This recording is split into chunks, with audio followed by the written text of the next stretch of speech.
The silk sheets felt cold against Marcus Wellington's skin as he lay motionless in his king-sized bed, fighting every instinct to move. His heart hammered against his ribs, not from fear, but from something he hadn't felt in years. Genuine curiosity about another human being. Through barely open eyelids, he watched the young maid enter his bedroom, her movements careful and silent as morning light filtered through the floor-to-ceiling windows of his penthouse. He had no idea that the next 10 minutes would shatter everything he thought. He knew about wealth, power, and what it meant to be truly rich. Marcus Wellington had built an empire before turning 40. His hedge fund managed billions. His name appeared on Forbes lists, and his Manhattan penthouse overlooked Central Park like a throne surveying a kingdom. But success had isolated him. Employees feared him. Business partners calculated every word they spoke to him. Women dated his bank account, not his soul. After his bitter divorce 2 years ago, Marcus had developed a test for the people in his life. A way to see who they really were, when they thought no one was watching. That's why he was pretending to sleep. The maid's name was Elena Rodriguez, though Marcus was ashamed to admit he'd only learned it 3 days ago, despite her cleaning his home for 6 months. She was young, maybe 25, with dark hair always pulled back in a practical bun and eyes that seemed to carry stories she'd never tell, unlike his previous household staff, who made small talk or asked intrusive questions. Elena moved through his space like a ghost, completing her work with quiet efficiency before disappearing. But Marcus had noticed something unusual lately. Small things, the way his favorite coffee mug always appeared on his desk, even though he'd never mentioned which one he preferred. How his mother's photo, the only personal item in his sterile home, was always dust-free and perfectly positioned. The living room temperature set to exactly 72 degrees, the precise setting where he felt most comfortable, though he'd never told anyone. Someone was paying attention to him. Really paying attention, not to his money or status, but to him as a person. The realization had unsettled Marcus more than any market crash. So this morning he'd decided to test her. He'd left his laptop open on the bed beside him, the screen displaying his personal banking. Information showing a balance that would make most people gasp. His wallet lay on the nightstand, thick with hundreds. His Rolex sat next to it, worth more than most people earned in a year. Then he'd positioned himself on the bed and waited, breathing slowly and evenly, playing the part of a man deep in sleep. Now Elena moved into his peripheral vision. She carried her cleaning supplies in a small caddy, setting it down with barely a whisper of sound. Marcus watched through his lashes as she surveyed the room, her gaze sweeping past the laptop, past the wallet, past the watch. Her expression remained unchanged. No widening of eyes, no catch in her breath, no telltale signs of temptation. Instead, she began to work. But something was different this morning. Elena moved to the thermostat first, adjusting it slightly upward.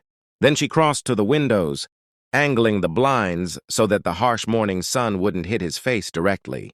Marcus's chest tightened. She was trying to make him comfortable, even in sleep. What happened next made his breath catch in his throat. Elena noticed his laptop screen and moved closer. Marcus tensed, preparing for disappointment. His cynicism ready to be proven right again. But she didn't look at the financial information. Instead, she carefully, gently closed the laptop, not because she was hiding evidence of snooping, but because, as she whispered under her breath in Spanish, computers get viruses when left open to the air for too long. My grandmother taught me that. It was nonsense, of course, old wives' tale, but the tender concern in her voice made Marcus's throat constrict with an emotion he couldn't name. Elena continued cleaning, but her movements told a story. She dusted around him, rather than disturbing his sleep, when she reached for the tangled phone charger on his nightstand. She noticed his phone battery was low. Without hesitation, she plugged it in, positioning it where he could easily reach it. She straightened the framed photo of his mother, pausing to look at it with a soft smile. Then she did something that broke him completely. She noticed the prescription bottle on his nightstand, medication, for the chronic insomnia that had plagued him for months, a secret he'd told no one. The bottle was nearly empty. Elena picked it up, examined the label, and pulled out her own phone. Marcus watched, confused, as she photographed the label and typed something quickly. A moment later, She nodded to herself and set the bottle back down in its exact position. But she wasn't done. Elena reached into her cleaning caddy and pulled out something Marcus didn't expect, a small cloth bag. From it, she removed a bundle of dried lavender tied with string. She glanced at him one more time to ensure he was sleeping, then placed the lavender on his nightstand, positioning it carefully near his pillow. "My abuela says lavender helps you sleep," she whispered. So quietly, Marcus almost missed it. "I noticed you look tired, Mr. Wellington. I hope you can rest." Marcus's carefully maintained breathing nearly stopped. This woman, who cleaned toilets for a living, who took 3 buses to reach his penthouse, who probably made in a month what he spent on a single dinner. She had noticed his exhaustion.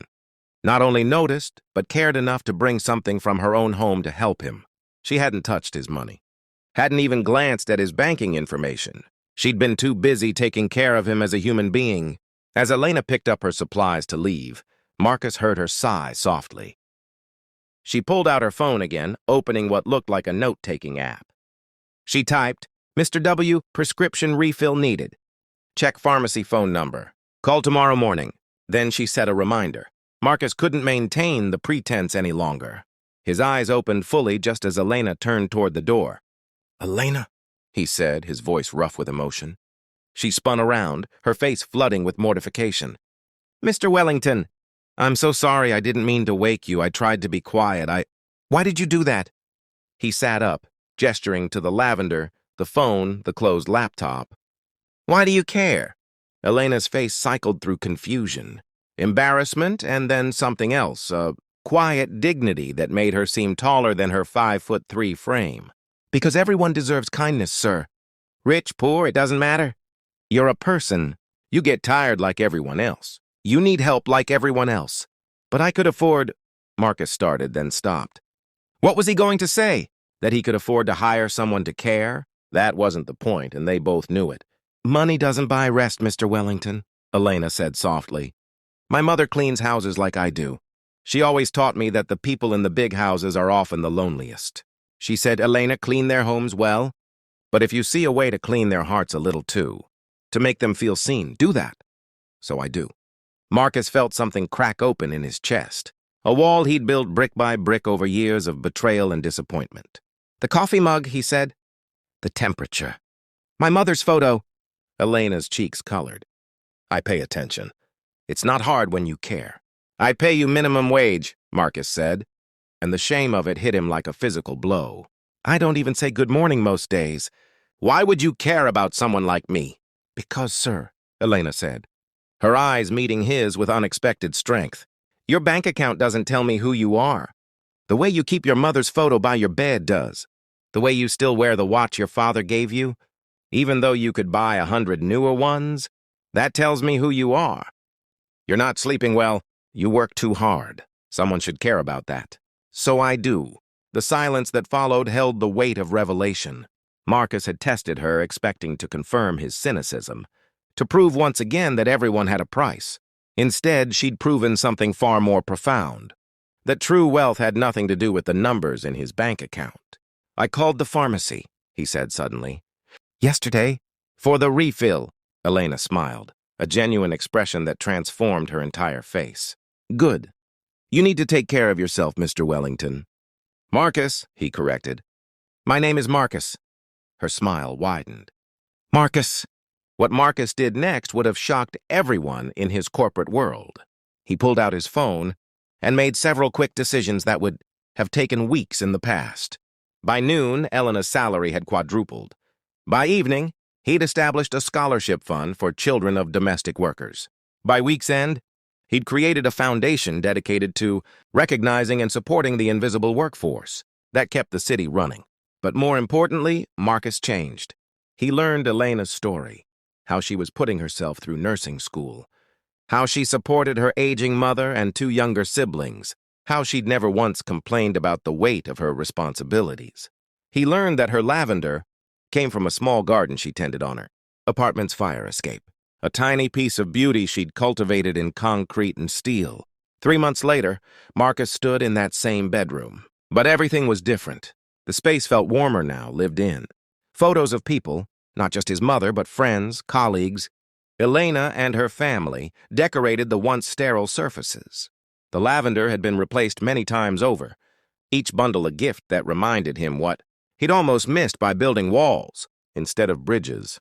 Elena had finished nursing school the previous week, funded by a scholarship Marcus had quietly arranged. She'd accepted a position at a prestigious hospital, but she'd asked if she could still stop by once a week, just to make sure you're taking care of yourself. He'd said yes, because somewhere between that morning's test and today, Elena had become more than his maid. She'd become his friend, his conscience, his reminder that wealth, measured in kindness, would always exceed wealth, measured in dollars. As Marcus looked at the lavender on his nightstand, he'd never stopped requesting it. He realized the greatest gift Elena had given him wasn't helping him sleep. It was helping him wake up to what truly mattered. She'd seen him not as a bank account or a title, but as a tired man who needed someone to care. And in caring without expectation of reward, she'd given him something money couldn't buy: hope in humanity. The shy maid had taught the rich CEO the most expensive lesson of his life, that the poorest act of genuine kindness is worth more than the wealthiest act of hollow generosity. And for once, Marcus Wellington felt truly immeasurably rich.